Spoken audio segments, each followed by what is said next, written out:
नमस्कार, बहुत स्वागत है आप सभी का। आपके साथ मैं हूं सोनल और आप देख रहे हैं INH सेहत। सेहत में आज हम बात करने जा रहे हैं गॉल ब्लैडर कैंसर यानी कि पित्ताशय का कैंसर के बारे में। ये भारत में तेजी से चिंता का विषय बन रहा है। चिकित्सा विशेषज्ञों के मुताबिक भारत दुनिया के उन देशों में शामिल है जहां इस बीमारी का बोझ काफी अधिक है। आंकड़ों के मुताबिक भारत में हर साल लगभग 21,000 से ज्यादा नए गॉल ब्लैडर कैंसर के मामले सामने आ रहे हैं, जबकि करीब 16,000 से अधिक लोगों की मौत भी इस बीमारी से हो रही है। गॉल ब्लैडर कैंसर अक्सर शुरुआती चरण में पकड़ में नहीं आता है क्योंकि इसके लक्षण बहुत देर से दिखाई देते हैं। पेट के ऊपरी हिस्से में दर्द होना, पीलिया, वजन का कम होना, पाचन से जुड़ी समस्याएं होना, इसके सामान्य संकेत हो सकते हैं। इस पर आज हम बात करेंगे क्योंकि ये लगातार भारत में चिंता का विषय बने हुए हैं। गॉल ब्लैडर कैंसर जाहिर तौर पर सीधे तौर पर हमारी लाइफस्टाइल से भी जुड़ा हुआ है और ऐसे में आज की इस भागदौड़ भरी जिंदगी में, तनाव भरी जिंदगी में हम अपनी सेहत का ध्यान नहीं रख पाते हैं। खास तौर पर कहते हैं कि पेट से ही कई बीमारियों की जड़ बनती है। ऐसे में इसे समझेंगे। इस वक्त हमारे साथ मौजूद है डॉक्टर प्रवेश शुक्ला जी, जो कि गैस्ट्रो सर्जन हैं और उर्मिला मेमोरियल हॉस्पिटल से, रायपुर से हमारे साथ इस वक्त अपना कीमती समय साझा कर रहे हैं। डॉक्टर प्रवेश, बहुत स्वागत है आपका। नमस्कार मैम। जैसे आपने बताया कि गॉल ब्लैडर कैंसर काफ़ी कॉमन हो गया है। हाँ। और सबसे बड़ी बात है कि हमारे नॉर्थ इंडिया में साउथ इंडिया की अपेक्षा काफ़ी ज़्यादा कॉमन है। नॉर्थ इंडिया में तो दर्शकों यहाँ पे बात ये जानने की है, नॉर्थ इंडिया में लोग मिर्च मसाले का खाना बहुत पसंद करते हैं, चटपटा खाना बहुत पसंद करते हैं, थोड़ी डिसिप्लिन की कमी भी नजर आती है कई लोगों में। डॉक्टर साहब, मैं सही कह रही हूँ? क्योंकि जो साउथ के लोग हैं वो यदि देखा जाए कंपैरिजन नॉर्थ के, तो थोड़ा सा डिसिप्लिन रहते हैं। इसके साथ जेनेटिक और इन्वायरमेंटल काज काफ़ी ज़्यादा हैं जो इन्वॉल्व हैं इसके। नॉर्थ इंडिया में काफ़ी ज़्यादा है और काफ़ी कुछ रिलेशन है इसका गॉल ब्लैडर स्टोन से, जो काफ़ी कॉमन है अपने आम जनसंख्या में देखा जाए तो। गॉल ब्लैडर स्टोन्स काफ़ी ज़्यादा होते हैं जी। किसी को लंबे समय तक गॉल ब्लैडर स्टोन रहे या फिर साइज बड़ा रहे तो काफ़ी कॉमन हो जाता है। और आजकल हमारे यहाँ के patient over the counter treatment लेते हैं, टेस्ट नहीं कराते हैं, तो ये काफ़ी लेट पकड़ में आता है। ये दिक्कत हो रही है हमारे नॉर्थ इंडिया में। तो चलिए डॉक्टर साहब, सबसे पहले तो ये समझ लेते हैं कि गॉल ब्लैडर का कैंसर ये होता क्या है। इसे यदि हम डॉक्टरी भाषा में समझें तो ये क्या होता है एग्जैक्टली? गॉल ब्लैडर एक पित्ताशय है। पित्ताशय यानी जो हमारा बाइल बनता है वो पित्ताशय में इकट्ठा होता है पित्त, और आगे फिर जब हम कुछ खाते हैं तो आगे आंतों में जाता है। तो गॉल ब्लैडर लीवर से जुड़ा हुआ है। जस्ट लीवर के नीचे एक ऑर्गन होता है छोटा सा। इसमें गॉल ब्लैडर कैंसर यानी कोई टिश्यू जो ग्रो कर गया है, जो एबनॉर्मली ग्रो कर रहा है, जितना उसका ग्रो करना चाहिए उससे ज़्यादा तेज़ी से, और उसके साथ कैंसर का मतलब है कि वो ग्रो कर रहा है तेज़ी से और दूसरी जगह फैल सकता है, और जिससे मोर्टिलिटी बढ़ जाती है कि वो टूट के कहीं भी और जा सकता है, दूसरी जगह भी कैंसर करा सकता है। जनरली दो टाइप के ट्यूमर होते हैं, एक कैंसरस होता है, एक बिनाइन होता है। बिनाइन में ग्रो जरूर तेज़ी से होती हैं पर चीज़ें दूसरी जगह नहीं फैल पाती हैं और आसपास के टिश्यू को इन्वॉल्व नहीं कर पाता है। पर कैंसर वाले स्थिति में टिश्यू तेज़ी से ग्रो करता है, जितनी तेज़ी करना चाहिए उससे काफ़ी ज़्यादा तेज़ी से, और साथ में आसपास के टिश्यू को, वेसल्स को इन्वॉल्व करके दूसरी जगह फैल सकता है, इसलिए मोर्टिलिटी बढ़ जाती है इसमें।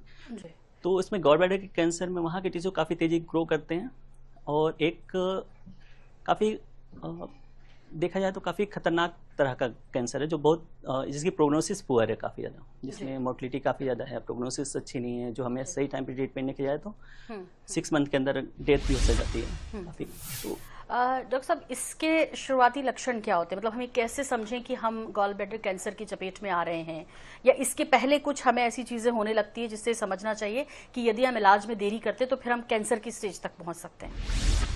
एक्चुअली इसके सिम्टम काफ़ी कम रहते हैं। कई बार हमें पेट में ऊपरी राइट साइड में ऊपरी पार्ट में थोड़ा सा दर्द रहेगा, हल्का सा भारी भारी लगेगा। जो इसके बड़े सिम्टम है जैसे पेन होता है, वो जनरली गॉल ब्लैडर स्टोन के कारण होता है। इसके जो ज़्यादा सिम्टम है कि पीलिया हो गया, वो लेट स्टेज में प्रेजेंट करता है। तो हमें जो सिंपल सिम्टम है, हल्का सा पेन, भारी भारी लगेगा, हल्का सा पेन हो सकता है जो स्टोन के कारण हो।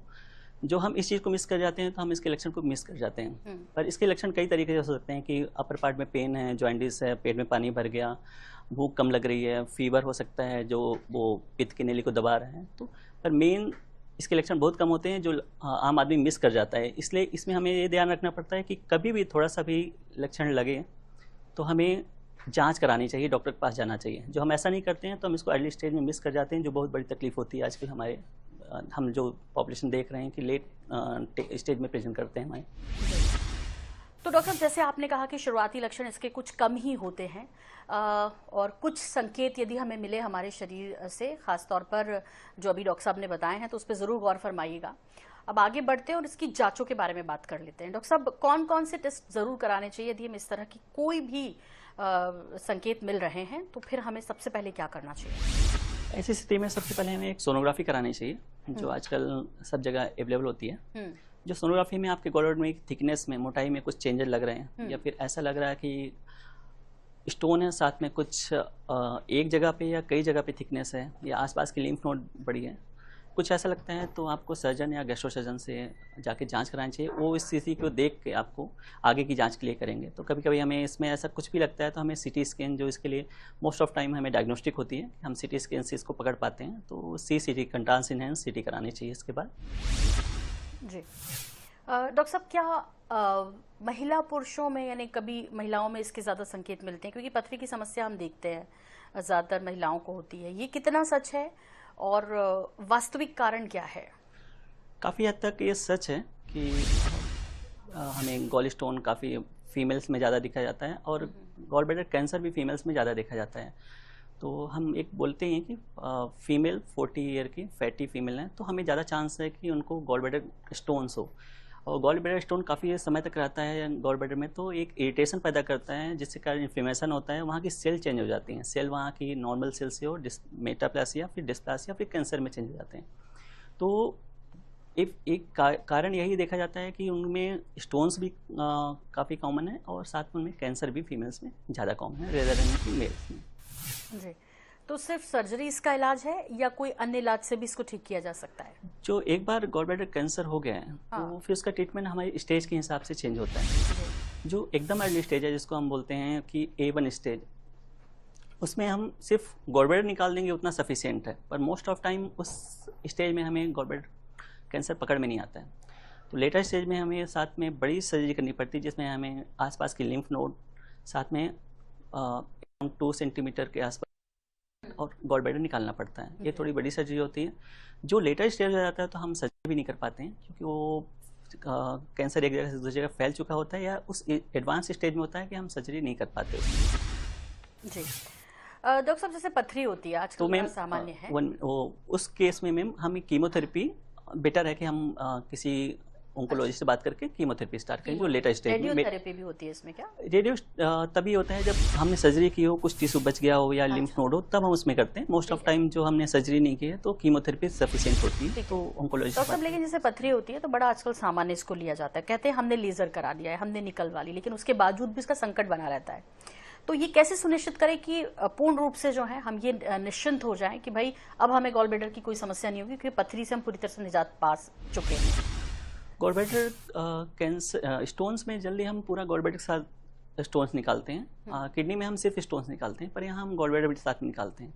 तो जो कैंसर है तो वो निकल जाता है, पर मोस्ट ऑफ टाइम क्या होता है कि गॉल ब्लैडर कैंसर निकालने के बाद जो पित्त की थैली की जाँच है, वो पेशेंट फॉलो नहीं करते हैं, उसको देखते नहीं कि क्या है। कई बार उसमें थोड़ा सा कैंसर आ गया होता है, वो पकड़ में नहीं आता है और वो मिस कर जाते हैं। इसलिए हम किसी भी पेशेंट को गॉल ब्लैडर पथरी की जब सर्जरी करते हैं, तो हम उनको बोलते हैं कि थैली की जांच जरूर लाएं, कि बायोप्सी की जांच जरूर दिखाएं, खुद देखें एक बार, क्योंकि कैंसर उसी से पता चलता है। जो किसी को आता भी है, तो उस जो पथरी निकाले हैं उसमें स्टेज क्या है, उसको देख के हम आगे का प्लान ट्रीटमेंट करते हैं। जो अर्ली स्टेज है तो वो भी सफिशिएंट रहता है कि 1A स्टेज है, तो हम गॉल ब्लैडर निकाले हैं, कुछ बाइल लीक नहीं है, कुछ नहीं है, तो वो सफिशिएंट है, नहीं तो हम आगे की सर्जरी या कुछ ट्रीटमेंट कीमोथेरेपी का प्लान करते हैं। डॉक्टर साहब, यदि हमारी सर्जरी हुई है गॉल ब्लैडर की, तो फिर किस तरह के प्रिकॉशंस, क्या लाइफ टाइम लेने पड़ते हैं या कुछ समय के लिए लेने पड़ते हैं? गॉल ब्लैडर की सर्जरी होने के बाद चलिए किसी को कुछ प्रॉब्लम नहीं आती है, जो कॉम्प्लिकेशन कुछ नहीं हुआ है और सर्जरी स्मूथली निकल गई है तो। पर हाँ, जो हमारा गॉल ब्लैडर है वो पित्त के रस को स्टोर करके रखता है, तो जब हम कुछ फैटी मील या अचानक खाना खाते हैं तो हमें उतना बाइल देता है कि हम उसको पचा सकें। इसलिए हम ऐसे पेशेंट को ये बोलते हैं कि एक साथ ज़्यादा फैट वाली चीज़ें नहीं खानी है। आप फैट ले सकते हैं, क्योंकि लीवर में जो पित्त बन रहा है वो डायरेक्टली आगे जा रहा है, पर स्टोर नहीं हो रहा है कहीं, तो हम फैट वाली चीज़ें कम लेने के लिए बोलते हैं, और कोई प्रॉब्लम जल्दी नहीं आती है गॉल ब्लैडर की स्टोन के बाद, मतलब थैली को निकालने के बाद। डॉक्टर साहब, एक सवाल ये भी है, आपने कहा कि जो फैटी महिलाएं होती हैं उनको ज़्यादा ये समस्या हो सकती है, तो मुझे आपसे ये समझना है कि ये तो ठीक है कि उनको इस तरह की समस्या हो, तो क्या कोई जांचें जो यदि कोई संकेत नहीं भी मिल रहे हैं, या एक सामान्य आदमी भी भले वो फैटी नहीं है, उसका वेट उतना नहीं है, उसे ज़रूर करानी चाहिए, और कितने कितने अंतराल में करानी चाहिए जांचें, जिससे हमें गॉल ब्लैडर के कैंसर का पता चल सके?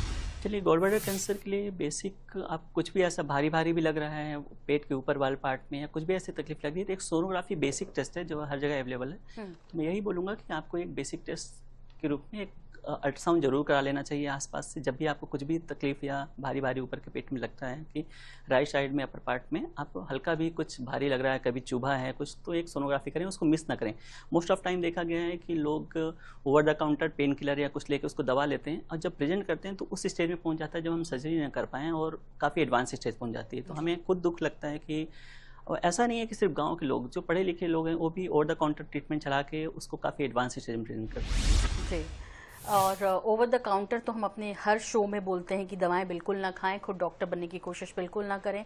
ख़ास तौर पर सोशल मीडिया पर देखकर आप दवाएं लेते हैं, आप इलाज करते हैं, आप घरेलू इलाज करते हैं, ऐसा बिल्कुल भी मत कीजिए, क्योंकि आप रिस्क ले रहे हैं अपने स्वास्थ्य से, अपनी फैमिली से, अपने आप से। और इसीलिए हम आईएनएच सेहत में अपने एक्सपर्ट्स को बुलाते हैं और उनसे विस्तार से, डिटेल से सच और सही जानने की कोशिश करते हैं, जैसे डॉक्टर प्रवेश शुक्ला आज हमारे स्टूडियो में मौजूद हैं। डॉक्टर प्रवेश, आपसे ये भी समझना है कि फैटी लीवर और गॉल ब्लैडर का कैंसर, क्या इसको जोड़ा जा सकता है, या ये दो अलग अलग चीज़ें हैं?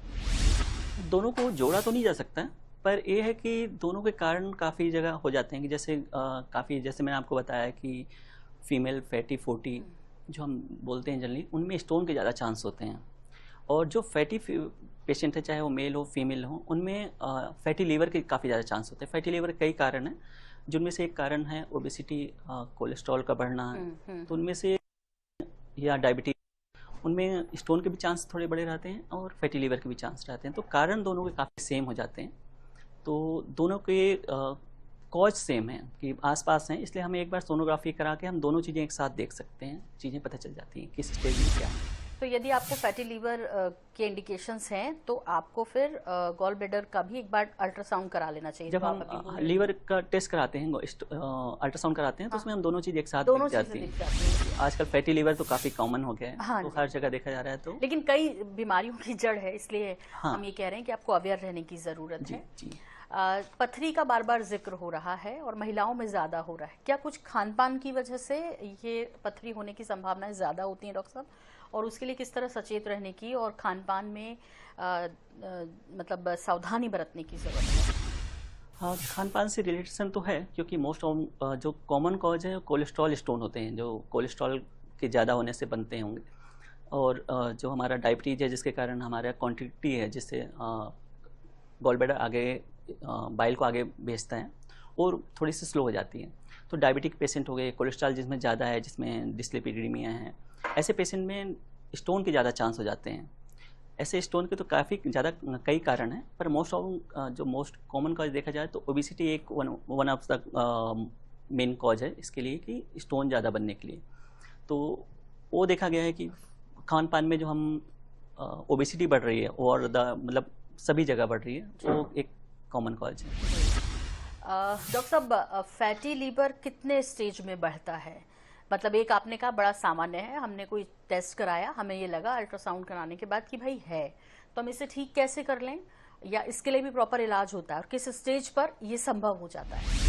फैटी लीवर एक तरह से लीवर के सेल में फैट का जमना है, फैट की वहाँ जम गया है। तो फैट की इसके ग्रेडिंग होती है, ग्रेड होता है 1 to 3 ग्रेड तक हम फैटी लीवर बोलते हैं। पर इसके ज़्यादा आगे जाके उसके बाद उसमें सूजन स्टार्ट होती है, सूजन के बाद उसमें सीरोटिक चेंजेज हो जाते हैं, मतलब कहीं पर चोट लगी है, सूजन हुआ, उसके बाद जब सूखता है तो फाइब्रोसिस हो जाती है। जब हमें ऐसा होता है तो लीवर में यही चीज़ें होती हैं, जब उसमें सूजन होता है उसके बाद जब वो हील होता है तो वहाँ फाइब्रोसिस हो जाती है, नोडुल बन जाते हैं, उसको हम सिरोसिस बोलते हैं। तो ग्रेड 1, ग्रेड 2, ग्रेड 3 यहाँ तक इरिवर्सिबल होता है, कि यहाँ तक फैट को हम वहाँ से जो कॉज है उसको हटा के, ओबेसिटी या जो भी कॉज है, अल्कोहल, उस सब को हटा के हम वापस ला सकते हैं।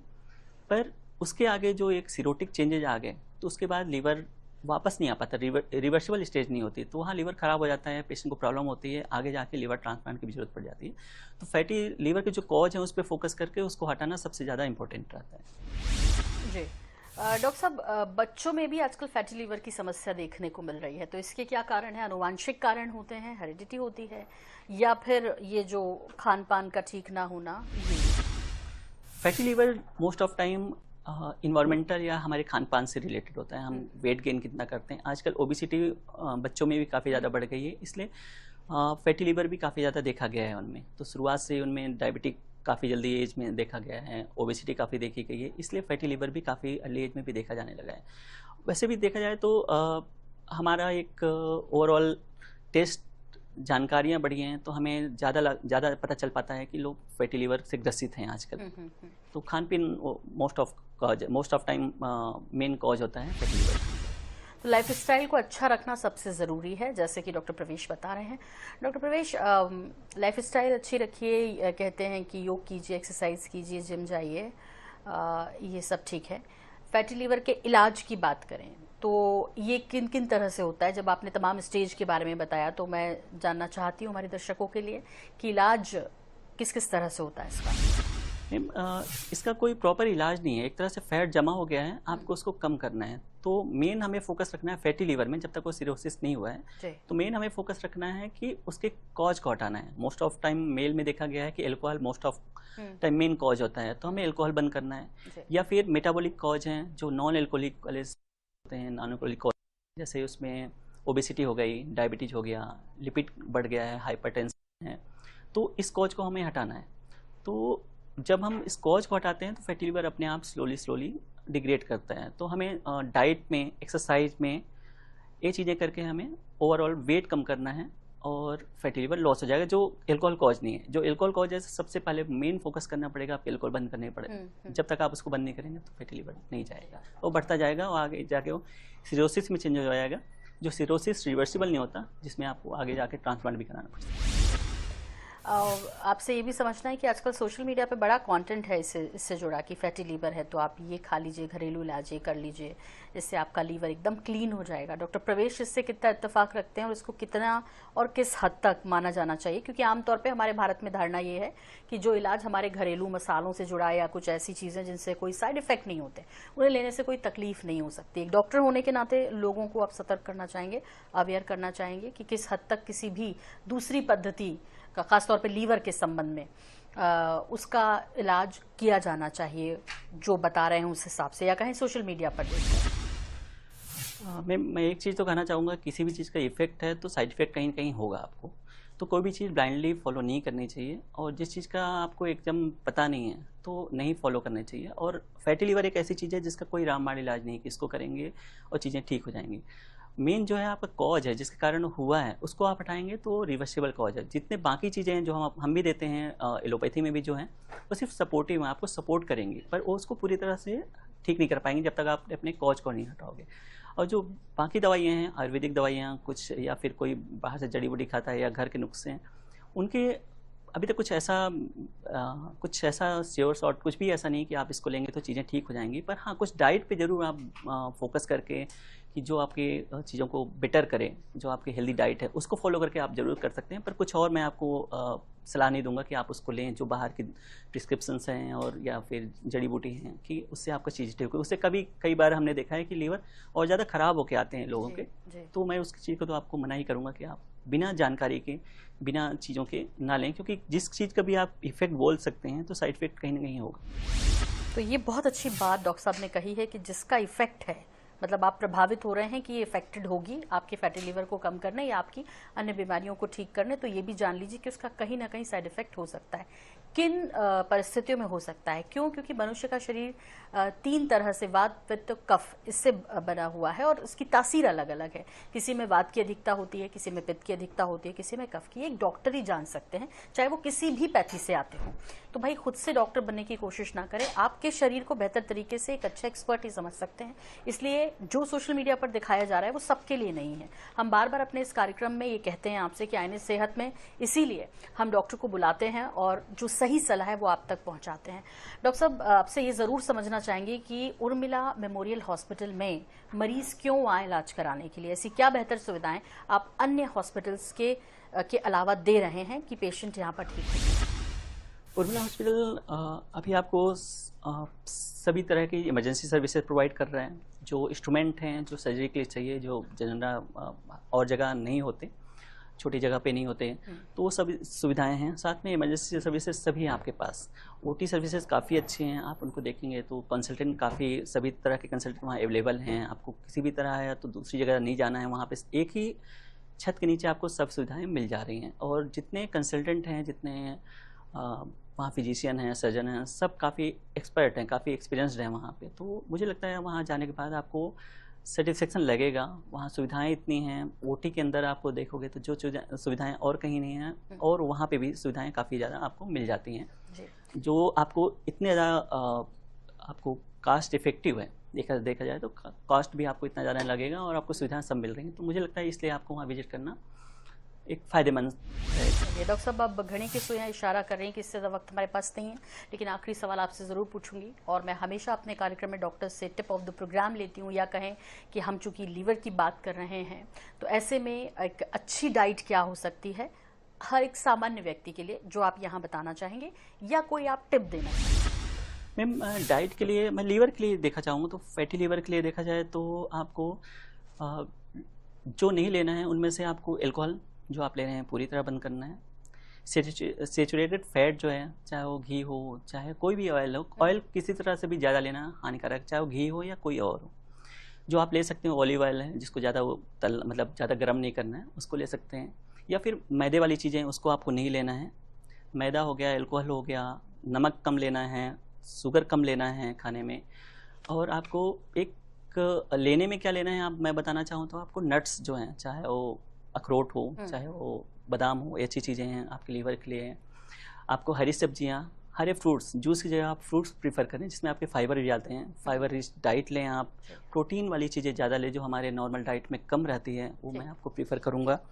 और एक सबसे बड़ी चीज़ कि आपको एक एक्सरसाइज करना चाहिए। किसी भी व्यक्ति को लगभग 3 घंटे, एक हफ्ते में 3 से 3.5 घंटे मिनिमम एक्सरसाइज रखनी चाहिए। चाहे दौड़ें, मतलब एक एरोबिक एक्सरसाइज करें आप, जिसमें आपका थोड़ा पसीना निकले, और तो आपको 3 घंटे का रखना चाहिए। और शुगर कम करना चाहिए। इसलिए कहा जाता है कि ब्लैक कॉफ़ी काफ़ी अच्छी है, तो आपको कुछ लेना ही है तो ब्लैक कॉफ़ी आप ड्रिंक में ले सकते हैं विदाउट शुगर विदाउट मिल्क, जिसका प्रूवन है, स्टडी में भी प्रूवन है। तो आप 3 से 4 कप कॉफ़ी ले सकते हो, बेटर रहेगा। ठीक।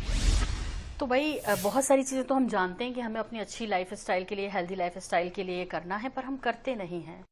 कोशिश ये कि बार बार आपको इन विषयों पर अवगत कराया जाए, जागरूक किया जाए, सही जानकारियां आप तक पहुंचाई जाए। तो कभी तो आप जो है अपने लिए करेंगे कुछ सही और शुरू करेंगे। बहुत से लोग कर भी रहे हैं, काफ़ी अवेयर हुए हैं अपने स्वास्थ्य के प्रति। जो नहीं है उनके अपने आसपास के लोगों को भी कीजिए, और आप स्वस्थ रहें, खुश रहें। कोई भी पेशेंट को कुछ होता है, कुछ भी पेन सिम्टम होते हैं, तो उनको टेस्ट जरूर कराना चाहिए, कभी इग्नोर नहीं करना चाहिए। क्योंकि मैं मैक्सिमम ऑफ टाइम देखता हूँ कैंसर के पेशेंट काफ़ी लेट प्रेजेंट करते हैं हमारे एरिया में, जो काफ़ी गैस की दवाई लेके दवाई रखते हैं या बुखार की दवाई, क्योंकि कैंसर अपने आप को दिखाता कम है, शो कम करता है। जो स्टोन है वो दिखाएगा पेन है, पर कैंसर की चीज़ें दिखाती कम है। आपको कुछ भी सिम्टम लग रहे हैं, बेटर एक बार डॉक्टर के पास जाएं, एक सिंपल सा सोनोग्राफी कराएं। सामान्य लक्षण समझते हैं, इग्नोर नहीं करना है, कई बार सामान्य नहीं हो सकता, इसका ध्यान रखें, और तब जबकि आपकी लाइफ स्टाइल ठीक नहीं है। डॉक्टर प्रवेश, बहुत शुक्रिया स्टूडियो में आने के लिए और इतनी महत्वपूर्ण सलाह हमारे दर्शकों तक पहुंचाने के लिए। Thank you ma'am, thank you. और इसी के साथ आईएनएच सेहत में फिलहाल इतना ही, लेकिन जारी अपडेट का सिलसिला आईएनएच 24/7 पर। आप बने रहिए हमारे साथ। नमस्कार।